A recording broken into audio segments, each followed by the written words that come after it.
Actively যারা share মার্কেটে invest করেন তারা ভালো রকমই জানেন যে মার্কেট থেকে কন্টিনিউয়াসলি প্রফিট আনা কতটা কষ্টসাধ্য ব্যাপার। আর এই হার্ডেলটাকে টপকানো তাদের পক্ষে আরও কষ্টকর হয়ে যায় যারা জব বা বিজনেস করেন। কিন্তু টাকা কামানোর নেশা তো মাথার উপর ভর করেই আছে, তাই না? এই পরিস্থিতিতে আপনাকে হেল্প করতে পারে the one and only mutual funds. এই মিউচুয়াল ফান্ডস নিয়ে ডিটেলে একটি ভিডিও দেওয়া আছে, যেটির লিঙ্ক আপনি আই বাটনে পেয়ে যাবেন। Basic information part by part আলোচনা করা আছে ওই ভিডিওতে। আশা করি ওই ভিডিওটা দেখার পর আর কোনো ডাউট থাকবে না। তাহলে আপনাদের মনে হতেই পারে যে এই ভিডিওর আর কিসের প্রয়োজন আছে। ভিডিওটি শেষ পর্যন্ত দেখলে বুঝে যাবেন, তাই ভিডিওটিকে অবশ্যই শেষ পর্যন্ত দেখুন। প্রথমে একটি কনসেপ্ট ক্লিয়ার হওয়া দরকার। আসলে মিউচুয়াল ফান্ডে ইনভেস্ট মানে কিন্তু স্টকে ইনভেস্ট নয়, এএমসি কোম্পানি ফান্ড ম্যানেজারের এক্সপার্টিজের উপর ইনভেস্ট। তাই যারা ভাবেন যে নিজে থেকেই মিউচুয়াল ফান্ড সিলেক্ট করা ভালো, তাতে 1 থেকে 2% কমিশন বেঁচে যায়, তারা কিন্তু পরবর্তীতে পস্তাতে পারেন। তো যাই হোক, আপনার ফান্ড ম্যানেজার 1 থেকে 2% নিচ্ছে মানে তার কিছু তো ক্যাপাবিলিটি বেশি আছে সাধারণের থেকে। তাই আমার মনে হয় যাদের হাতে টাকা আছে কিন্তু রিসার্চের সময় নেই, তারা অবশ্যই তাদের ক্যাপিটালটিকে কোনো এএমসি কোম্পানির মাধ্যমে ইনভেস্ট করুন। যদি রেফারেন্সের কথা বলেন তাহলে প্রথমেই যার নাম আছে সেটি হলো এসবিআই মিউচুয়াল ফান্ড। এছাড়াও ICICI Prudential mutual fund, HDFC mutual fund, Nippon India, Kotak Mahindra, Aditya Birla Sun Life, Axis mutual fund ইত্যাদি। আমরা হাজার ভিডিও দেখি যেখানে বলা হয় লার্জ ক্যাপে ইনভেস্ট করা ভালো, আবার কেউ বলে মিড ক্যাপ ভালো, তো অন্য একজন বলে স্মল ক্যাপে ইনভেস্ট করুন। এইভাবে আমরা ভিডিও দেখি, কনফিউজড হই, আর শেষে একটা এমন জায়গায় ইনভেস্ট করি যেখানে টাকা বাড়ার বদলে কমে যায়, আর আমরা ভয় পেয়ে সেই টাকা তুলেও নিই। তাই কনফিউজ না হয়ে ভিডিওটি শেষ পর্যন্ত দেখুন। অনেকে তো আরও নেক্সট লেভেলে ইনভেস্ট করেন। আইপিওর কথা তো সকলেই শুনেছেন, এনএফওর কথা শুনেছেন, হয়তো শুনেছেন, তবুও বলি, যখন কোনো নতুন ফান্ড মার্কেটে লঞ্চ হয় তখন সেটা ওই আইপিওর মতো করেই লঞ্চ হয়ে থাকে, যে কোনো এএমসির হাউস থেকে। সেটাকেই কেনার জন্য অনেকে মুখিয়ে থাকেন। একবার ভাবুন তো, যে ফান্ডটি মার্কেটে পারফর্মই করলো না, সেটার ন্যাপ ভ্যালু আমরা জানতেই পারলাম না, শুধু ভালো এএমসি হাউস থেকে লঞ্চ হয়েছে বলে এক্সাইটেড হয়ে ইনভেস্ট করা কি খুব যৌক্তিক? আমার তো মনে হয় না। ফান্ডটি আগে পারফরমেন্স প্রুভ করুক, তারপর সেটার কথা আমরা ভাববো। এই ছোট ছোট জায়গাগুলোতেই আমাদের একটু ব্রেন লাগাতে হবে, যেখানে আমরা চাইলেই অন্যান্য অনেক ফান্ডে ইনভেস্ট করতে পারি যেগুলি অলরেডি নিজেদেরকে প্রুভ করেছে। এবার আসি হোয়াই, অর্থাৎ কেন, মানে আপনার টাকা জমানোর উদ্দেশ্যটা কি। প্রথমে আপনাকে এটাই সিলেক্ট করতে হবে। কারোর উদ্দেশ্য বাচ্চার এডুকেশন, তো কারোর ছেলেমেয়ের বিয়ে, আবার কারোর রিটায়ারমেন্ট। তো এটা আপনাকে আগে সিলেক্ট করে নিতে হবে। এবার আপনার সাইকোলজিক্যাল গোল সেট হয়ে গেলে আপনার টাইম পিরিয়ড সিলেক্ট করতে অসুবিধা হবে না। অর্থাৎ 5 বছর, 10 বছর না 25 বছর, সেটা আপনার গোলই আপনাকে বলে দেবে। এটির পর যেটা দেখবেন সেটা হলো রিটার্ন। মানুষ এখানেই ভুল করে বসে, মানে আগে রিটার্ন দেখতে গিয়ে লং টার্ম প্রবাবিলিটিকে নষ্ট করে ফেলে। তাই রিটার্ন যতটা ইম্পর্টেন্ট, তার থেকে বেশি গুরুত্বপূর্ণ হলো কত বছরের জন্য আপনি টাকাটিকে রাখতে চান, কারণ তার উপরেই ডিপেন্ড করে রিটার্ন। এবার আসে রিস্ক। এটিকে কিভাবে ডিফাইন করবেন, এটিও সেই টাইম পিরিয়ডের উপরই নির্ভর করছে। অর্থাৎ যারা লং টার্মের জন্য ইনভেস্ট করছেন, মানে 5 বছরের বেশি, তারা অবভিয়াসলি রিস্ক বেশি নিতে পারবেন। এটি কেন?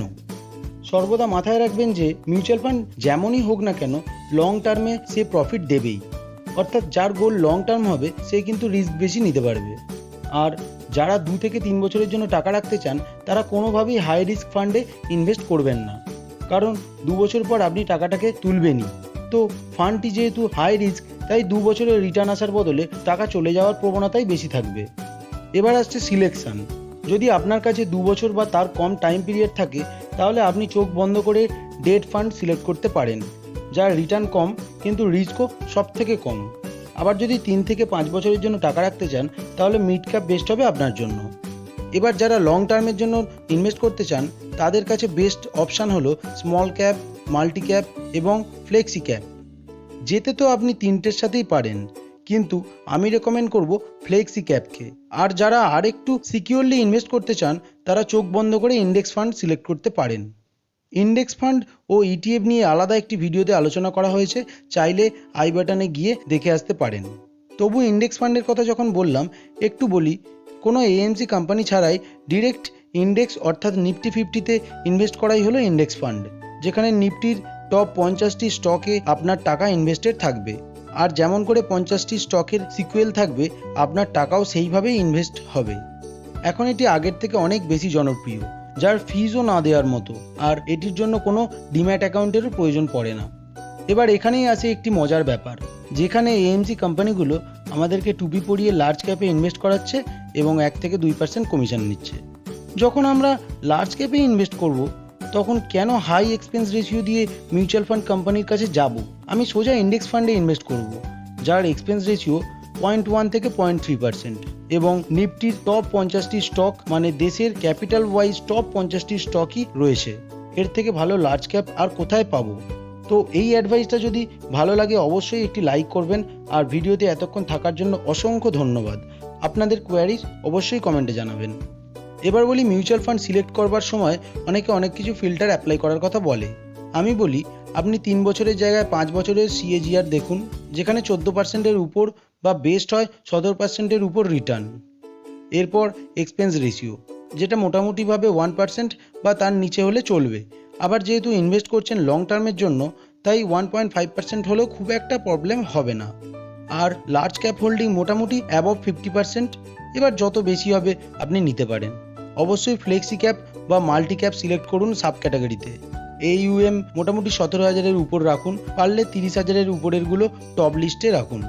এক্সিট লোড, মানে ম্যাচুরিটির আগে টাকা তোলার চিন্তাভাবনা না থাকলে এক্সিট লোড 1% হলেও ক্ষতি নেই, তবু চেষ্টা করুন বিলো 1% রাখতে। আর শার্প রেশিও বিলো 1% ছাড়া উপর দিকে যত হবে নিতে পারেন। যদি 2 থেকে 3% হয় তাহলে বেস্ট হয়। তবে সব থেকে বেশি যেটা করতে হবে সেটা হলো কম্প্যারিজন, মানে একই ক্যাটাগরি বা সাব ক্যাটাগরির মধ্যে কম্পেয়ার করে দেখুন। যে ফান্ডটি আপনার বেস্ট মনে হয় সেটাই সিলেক্ট করুন। জানবেন, আমরা যেমন কেউই পারফেক্ট হতে পারি না, তেমনই কোনো ফান্ডই আপনার ক্রাইটেরিয়াকে ফুলফিল করতে পারবে না। কোনটায় CAGR বেশি পাবেন, লার্জ ক্যাপ হোল্ডিং কম, আবার শার্প রেশিও হাই তো CAGR কম। তার মধ্যেই আপনাকে নিজে ডিসিশন নিতে হবে আপনার টাকা কোন ফান্ডে লাগালে আপনি স্যাটিসফাইড হবেন। বেশি কনফিউজড হবেন না, জানবেন যেখানেই লাগাচ্ছেন নিজের সিদ্ধান্তে লাগাচ্ছেন, সেলফ স্যাটিসফ্যাকশনটাই সব। এই ভিডিওটি দেখে আশা করি নিজের ডিসিশন নিজেই নিতে পারবেন। আর কোথা থেকে করবেন সেটা তো আপনারা সকলেই জানেন, আজকাল প্রত্যেকটি ব্রোকার হাউসই মিউচুয়াল ফান্ডের ফেসিলিটি দিচ্ছে, সাথে পেটিএম, ফোনপে এবং আরও অ্যাপ্লিকেশন আছে। যেমন ট্রিকারটেপ একটি best application mutual fund select ও কম্পেয়ার করার জন্য। এছাড়াও স্মল কেজ নামেরও একটি ভালো অ্যাপ্লিকেশন আছে, যেগুলি আপনি প্লে স্টোর থেকে ডাউনলোড করতে পারেন। তো এই ছিল আজকের আড্ডা, দেখা হচ্ছে নেক্সট ভিডিওতে। Till then stay tuned.